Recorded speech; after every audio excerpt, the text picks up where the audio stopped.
Agora, doutor, existem vários pontos aí para discussão sobre quando a gente trata de rede social, né? Um dos pontos é o fato de regulamentação, né? Que o Congresso Nacional tentou fazer, mas não conseguiu. Há questionamentos, como o senhor bem disse, do que questionar, do que pode ser a liberdade de expressão.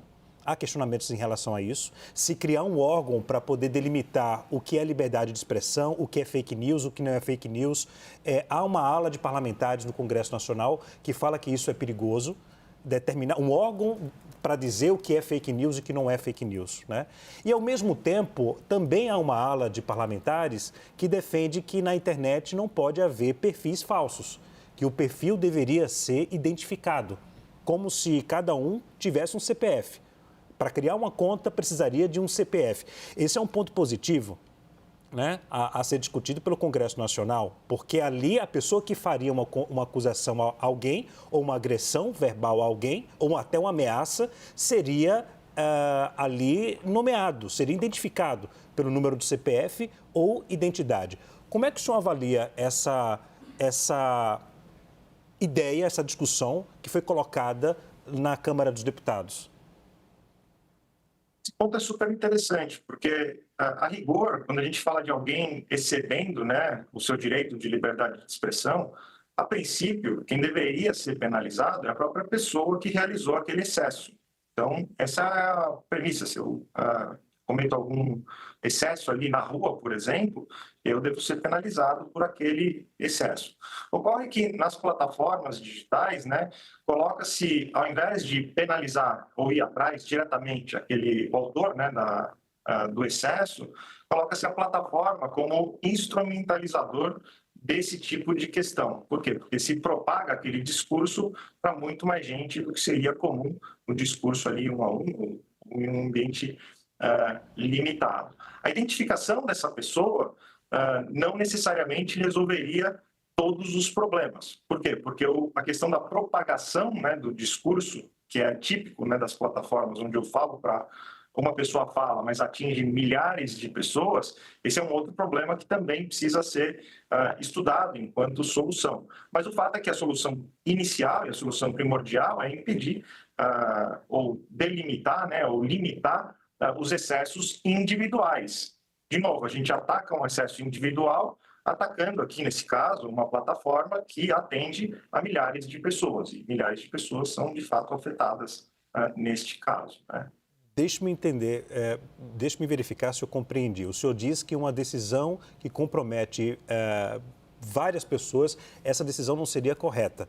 A decisão correta seria penalizar o usuário que fez algo de errado. Mas no caso da plataforma que questiona alguns pontos na lei aqui no Brasil, no caso X.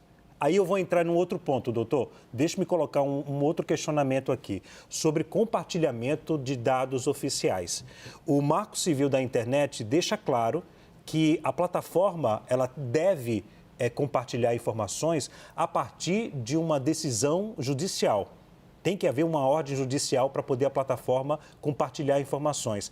Mas, ao mesmo tempo, aí vários escritórios de direito em tecnologia discutem isso. Existe uma outra lei de 2013 que delega, por exemplo, a um delegado a requisitar documentos a plataformas de redes sociais sem uma ordem judicial. Não há nessa lei o pedido expresso de uma ordem judicial. E muitas plataformas falam isso. Ora, as plataformas seguem o Marco Civil da Internet, que deixa claro ali que tem que haver uma decisão judicial. Há conflitos na lei aqui no Brasil para isso? Parece haver conflito. Acho que a decisão que eu tinha comentado era a decisão com relação a determinar a remoção do perfil específico. A lei determina que é possível, havendo um ilícito na internet, né, tanto os órgãos de polícia e Ministério Público solicitarem às plataformas os dados cadastrais para identificação de determinadas pessoas. E os dados cadastrais são ali delimitados no próprio decreto regulamentador do Marco Civil da Internet. É possível ainda se identificar os usuários de internet por meio do IP, que é um endereço eletrônico utilizado ali para se conectar na internet. Para esse, endereço ser divulgado pelas plataformas às autoridades, isso depende de uma ordem judicial como regra. Então, isso não há controvérsia, não há grandes discussões sobre conflitos legislativos. Me referia, há minutos atrás, à decisão que, de fato, determina a remoção do conteúdo, né, ou a ilegalidade daquele conteúdo. Seria possível ter uma decisão direcionando diretamente para a pessoa que, enfim, realiza ali o ato ilícito, né, realiza os excessos, e também seria possível ter uma outra decisão, como aconteceu nesse caso específico, determinando a plataforma que remova aquele conteúdo. Uma vez notificada a plataforma sobre a decisão, e aí outro ponto polêmico, né, desse caso é a forma, né, de intimar a empresa. Normalmente tem se aplicado ali nos casos do STF a intimação por e-mail, mas no caso específico de notificação do Elon Musk foi pela própria plataforma do Twitter.